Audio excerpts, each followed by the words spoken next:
The CCP virus pandemic has so far spread to 184 countries. A number of countries are taking action to hold the Chinese Communist regime accountable for covering up the outbreak.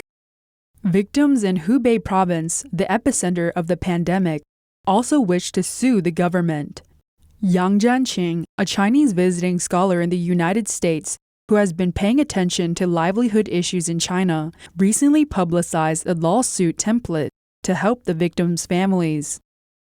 The 14-page template, called Legal Template for Novel Coronavirus Damage Compensation, along with a procedural guide for filing the lawsuit, was prepared by an 18-member attorney group from outside China. The victims just need to fill out the template based on their specific situations. Several plaintiffs have completed the form, but they also need to provide additional details such as the names of the hospitals and the specific symptoms shown before the person died, etc. We have decided to leave out these details for now and get the cases filed first. They will mail the lawsuit documents. This is because if they visit a court in person, the court staff will likely reject their suit using any excuse they can come up with. However, if the case is filed by mail, the court has to acknowledge the acceptance of the letter as soon as it is delivered. The court will then feel pressure if it does not accept the case. How many families are doing this now? Families of 6 victims. 2 of them completed their own version of complaint several weeks ago. However, they hesitated to send it after they were written. We are not sure if they were threatened by the authorities or if they have concerns even before being threatened. Therefore, we decided that we should come up with a template to encourage more victims to file a lawsuit. By last weekend, 4 other families used our template to prepare the document. As long as someone is working on such lawsuits, it will have a positive impact and serve as a role model. Right. Actually, the local governments in Hubei Province and Wuhan City are scared of these lawsuits. They will pressure and threaten whoever is taking action to file a lawsuit. When your template is publicized, the plaintiffs may well fill it out and do the next steps themselves. So how are you involved in filing the lawsuits? Do you provide any guidance or assistance? They can use our template and file the lawsuit themselves.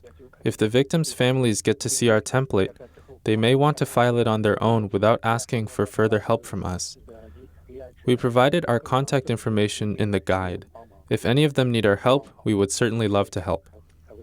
My main concern is that many of these victim families will be facing huge pressure. If they do it themselves by going to a court directly, or if they communicate with us on WeChat, which is monitored by the Chinese authorities, their local government will then threaten them not to file the lawsuit. We are making it easier for them to defend their rights by providing the template and guiding them through the process. On one hand, if your group is the point of contact for all these plaintiffs, the Chinese government will make trouble for you. On the other hand, if the plaintiffs each try to do it on their own, they may not succeed. Correct. It is impossible for them to get together physically when they are inside China.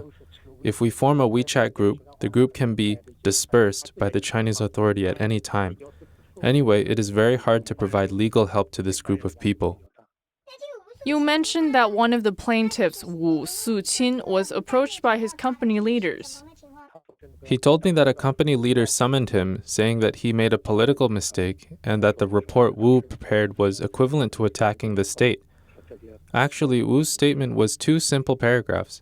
He first described his illness and lack of treatment, then attributed the spread of the virus to the fact that ordinary citizens were kept in the dark.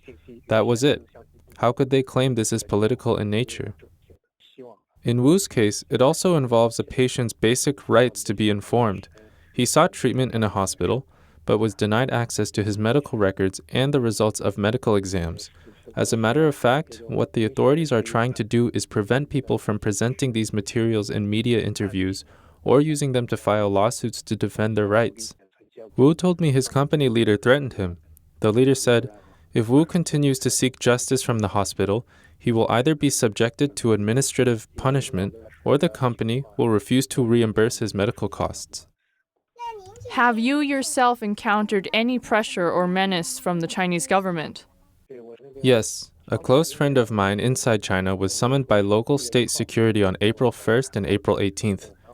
I asked him what they wanted. He told me he could not reveal details because he was forced to sign a non-disclosure agreement. All he can tell me is that the state security staff was targeting me, and they asked a lot of questions about me.